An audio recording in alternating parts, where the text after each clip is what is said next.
I've been looking through my old videos on the channel. Oh god, it was such a challenge, and I noticed that I don't have any videos about assembling a PC. Also, you sometimes write to me to help build a PC, probably think that I am a great expert on the subject. The time has come when I will make a guide on the subject, because some skills on assembling PCs from sticks and other crap I have, and in general I can tell you. It is worth saying that for some of you it might seem a bit dumb to explain how to build a PC, but don't forget that this video is for those who don't know anything about assembling PCs. Building any personal computer starts with a budget. What if you have in your pocket, for example, 300 hryvnias, which is $8, and you think that this amount is enough to build a super powerful gaming PC? Although, who knows, what if you're watching this video 50 years after publication and I was either drunk or a junkie or even dead, and Ukraine during this period has become a superpower, and for 300 hryvnias you can buy a mansion anywhere in the universe. You do not understand what I am saying here. I do not understand what I am saying here too. I think that the fact that nothing is understood, you, I hope, understand. I suppose you bought the components and they are already at home on the table, and I will pretend that I am also going to build a PC. You need a Phillips screwdriver to assemble it. I have non-magnetic one and it makes me suffer. Also, it's better to have screwdrivers or bits of different sizes. A link to a normal set I will leave in the description under the video. The first thing, you need to take the motherboard out of the box. It must be in this anti-static bag. Take the board out of the bag, put the bag on the table and only then the motherboard on it. Be careful, not on the floor, not on the couch, not on your lap, but on the hard table. Then take your CPU. If you have an AMD CPU, be extremely careful. If you have an Intel CPU, be careful too, but not that much. Because if you suddenly drop the CPU on the floor, if you happen to be not quite lucky, with a high degree of probability, your CPU will be damaged. Also, it's desirable not to touch the contacts of the CPU with greasy hands, because it happens that the smudged contacts do not conduct electricity, and because of this, computer will not start. And to fix this problem, you will have to dismantle the computer and degrease the contacts with absorbent cotton and alcohol. In short, do you need it? If you have a new motherboard, you will most likely have a socket cover that has to be removed before you install the CPU. But you don't have to take it off if you have a cover on the socket lock itself, because when installing the CPU it will come off by itself. I don't have it because I lost it somewhere, but if I had it, I'd have to take it off anyway because my plug is mounted not on the lock but under it. The AMD owners have it easier, I mean the owners of AM4 socket. They have no cover on the socket. My socket is for Intel CPUs. In order to open it and put the CPU, I have to move two pokers which press the CPU. Most likely you will have only one poker and it will be a lot easier for you to open the socket. Now that you've opened the socket, you need to put the CPU in. But you can't just randomly put it. You have to decide which side you are going to put it on. There is a triangle like this on the CPU itself. There is also a triangle on the socket and the lock. In fact, you should use these triangles to figure out which side of the CPU should be mounted on. You have to be careful during the installation, because it doesn't take a lot of brains to bend the legs of the socket, and to bend them back, just having brains won't be enough. The CPU is installed, the socket is closed. Now if you have it, if your motherboard supports it, you must install SSD format M2. I have 3 M2 slots on my motherboard. If you look closely, they are all signed. I have a Wi-Fi model on the bottom slot, you may also have one. Putting SSD in there is useless, it will not fit. We need PCI Express M2. If you have 2 of these, put in the one above. On expensive motherboards, these connectors are covered with radiators, which must be removed to put the drive. The heatsinks in them are not decorative and take part in the heat dissipation from the drive. Then, with the screw that was screwed into the motherboard, we press the drive. We screw it back. By the way, the screw is quite small, so it's desirable to use a smaller screwdriver so as not to strip the screw. Next, you need to install the RAM. As with the CPU, try not to touch gold-plated contacts with your dirty paws. Open the latches on the slots. The RAM stick has a slit that is offset to one side. The slot also has a separator that is offset to one side. We have to put memory on the side so that the notch on the RAM stick and the slot separator are on the same side, so you can't put it wrong. If you have one RAM stick, then of course this is sad. You can put it in any slot, but if you have 2 of them, you should put them in certain slots. It can be first and third, or second and fourth. Of course, if there are more than 2 slots on your motherboard.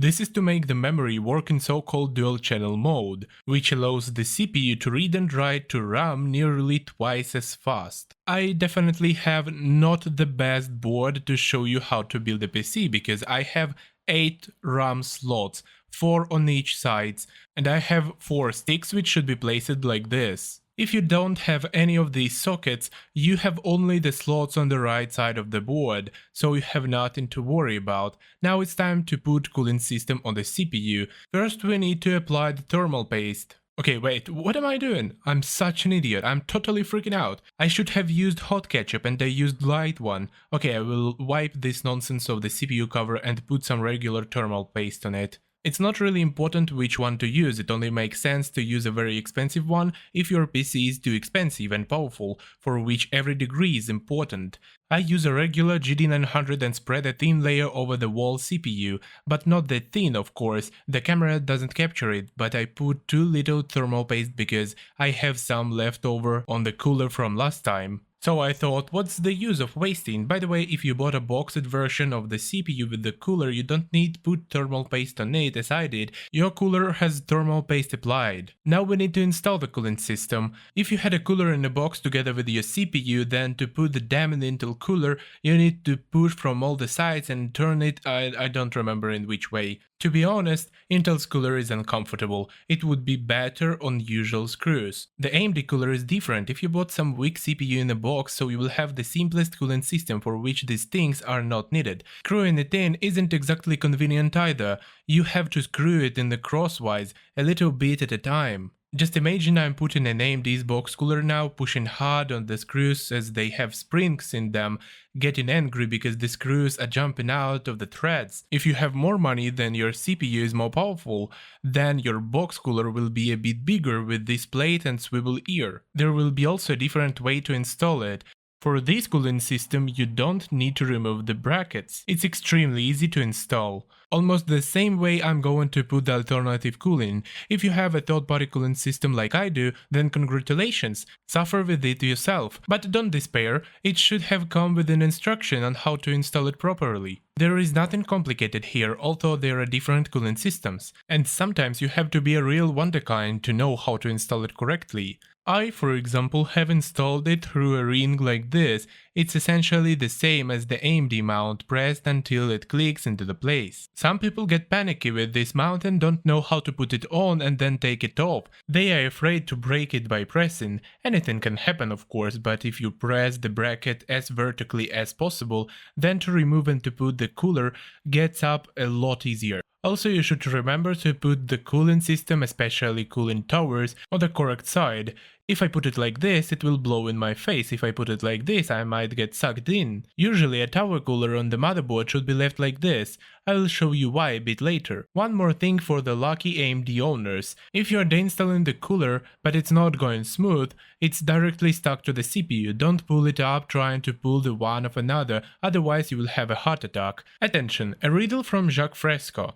Now look at the sockets, think about it and write in the comments why and what will happen if you will take the cooler of the AMD CPU like this. Actually, you can put it in the case like this, but if you have used components, I suggest you to assemble the computer on the table first, without putting everything in case. I will pretend that I have all the components new. Also, I know for a fact that I have everything working. Case. It doesn't matter which case do you have, but I think it's worth mentioning.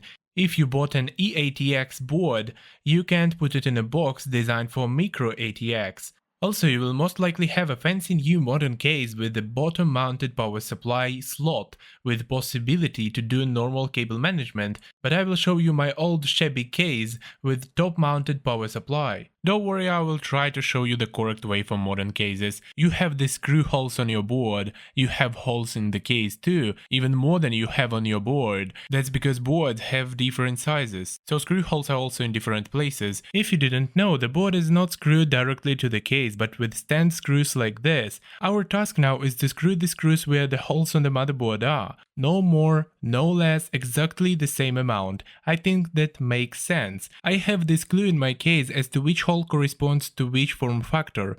I know for a fact that my motherboard is an EATX form factor, so I have to put all the screws in a hole. Of course I don't have the same number of screws and holes on my board, that's because I lost one. But that's not a big problem, of course, you screw all the screws in properly and then you put the board in the case. Make sure that the threads match the holes. Oh, I almost forgot. As you can see on my motherboard, the backplate is already screwed to the motherboard itself. But you may have the backplate lying around separately from the board. If so, install it first separately from the motherboard. It's not hard. Simple as that. I think you got the idea. You put it in and secure the board with screws like this. They seem to be the same in all cases. If you don't have this, then look in the manual of the case. The thing is that I disassembled and reassembled this computer probably 20 times, or even more, and during that time I managed to lose a couple of screws. In fact, there are as many PC related videos on my channel as I have reassembled this damn PC. Well, we secured the board and the case. Now you can put the hard drives and SSD drives. Since I have an older case, I need the hard drives to be put in these places. There are no even mount for SSD at all. Of course, it's possible to buy an adapter from 3.5 to 2.5 format and secure the disk in the case, but I won't do this. On modern cases, the SSD drive can be attached to the back side of the case, so remove the back cover and put it there. A full-sized hard drive, that is 3.5 format, can be placed on the bottom of the case, or also at the top of the case. Look at the manual. The main thing is to put it in such a way that it's possible to reach with this cable, which with one side is inserted into a disk and with the other side to the motherboard. Better to connect it to the first slot, because in some motherboards when you connect the M2 drive, the last slots for connecting disks stop working. It seems like it happens due to the limitations of the chipset. We have connected the disks. By the way, don't forget to keep the distance between them. This is necessary so that the SNAS puck can be put without problems. Now it's time to stick your 1000-watt KCIS PSU in the case. It can be attached either on the top or at the bottom. My PSU is mounted on top. It should be placed with the fan facing down. If you mount it with the fan facing up, the fan will have no air to blow over the power supply's elements. They will overheat and blow up faster than you expect it to. If the power supply is mounted on the bottom, probably in all such cases you need to put the PSU with the fan down. There should be a grate for air intake from the bottom. But if your computer for some reason stays on the carpet, then look for the pile from the carpet didn't block the access of air to the case. Put the power supply in the case. Secure it with these screws. Oh, I forgot, you probably have a modular PSU. I have a semi-modular one. Semi-modular means that there are both secured and removable wires. Basically, there is nothing complicated in here. The wires on all power supplies are labeled. If CPU, it means processor's connector. If PCIe, it means video card.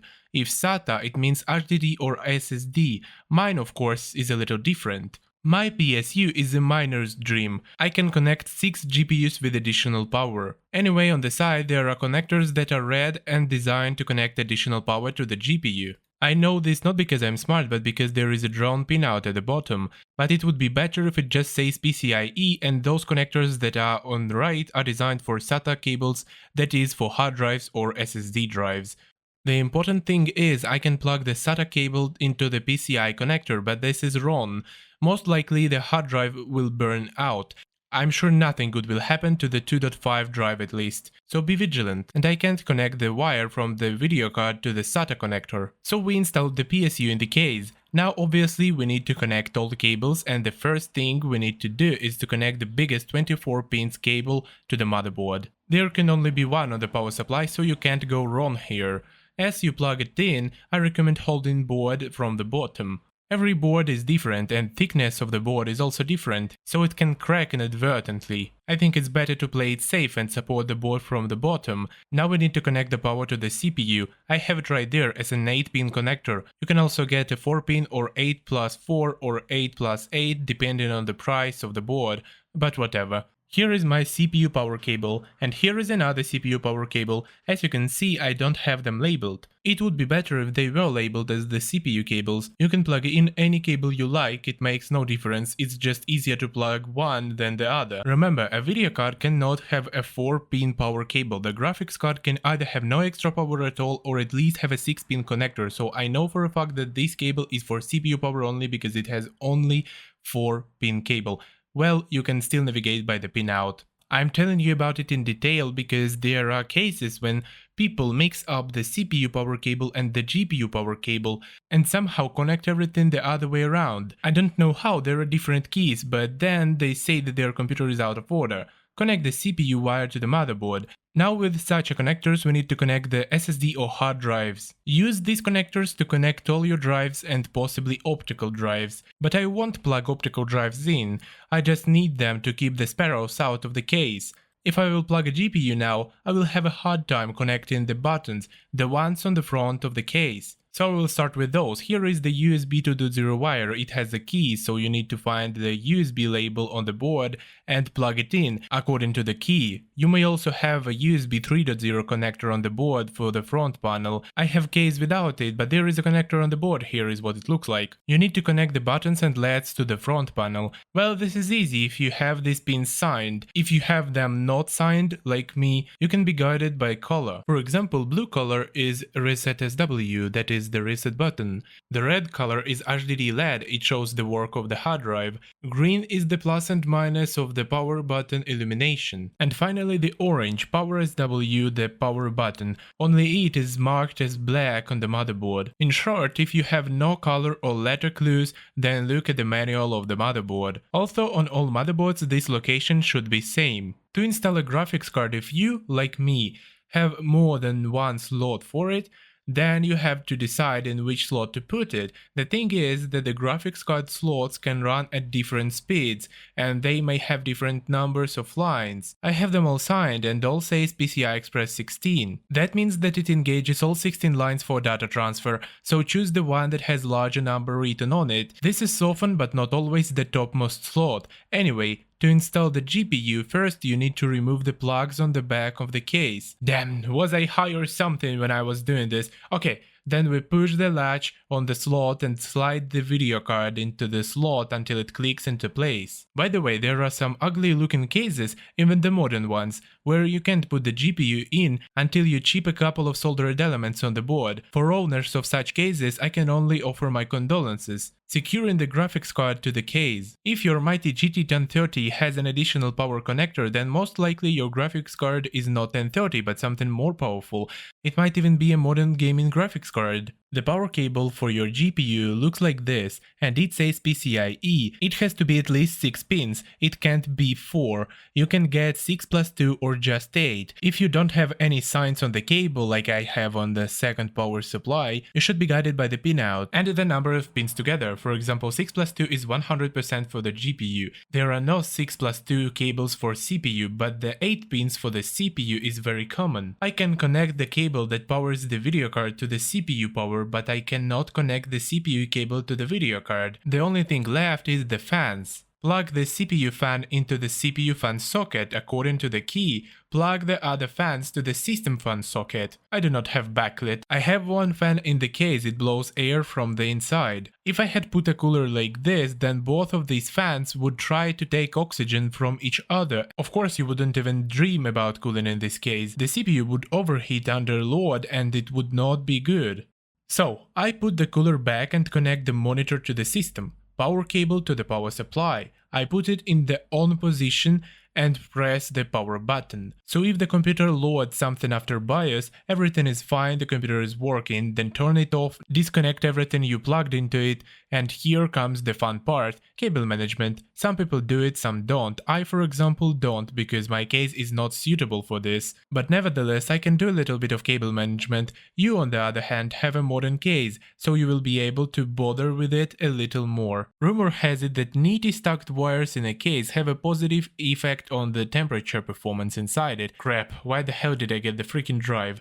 Anyway, I don't know why I'm bothering with it. It's definitely not going to get any better, so this will do. After you have laid all the cables, closed all the covers, to start your computer, as paradoxical as it may sound, you need one more computer, a flash drive with at least 8GB and access to the internet. The easiest way to do this is to install Windows. To do that, go to Microsoft's site, the link I will leave in the description under the video, download the Windows installer, put the flash drive in your computer or laptop and follow the installer instructions. Then insert the flash drive in your assembled computer, press the power button, then I press either delete or go to the easy way by pressing F11 to then choose to boot from the flash drive. Next, follow the installation and allocate the disk space, and voila, you have a working computer. Then update Windows as many times as it needs. Download the drivers for your video card if you have one. In general, what can I say, there is no universal guide on assembling the PC on YouTube. Everyone has his own part. The nuances are different, so my advice to you is to look at least 5 or 7 guides on assembling PC if you really want to assemble your own. Then you will have a clear understanding and an algorithm on which you should assemble the PC. After all, as they say, repetition is the mother of learning. If I forget to say something about building PCs, write in the comments. People sometimes ask if my 1Z isn't burnt out, but as you can see it's alive and almost didn't lose its relevance. But for gamers, such a set is useless. It's more suitable for work tasks than for games. But it's evident, it's a server CPU, although you can also play games on it. This is the longest video on the channel. I spent a lot of time on it and I hope it will be useful for someone. Thank you for watching till the end.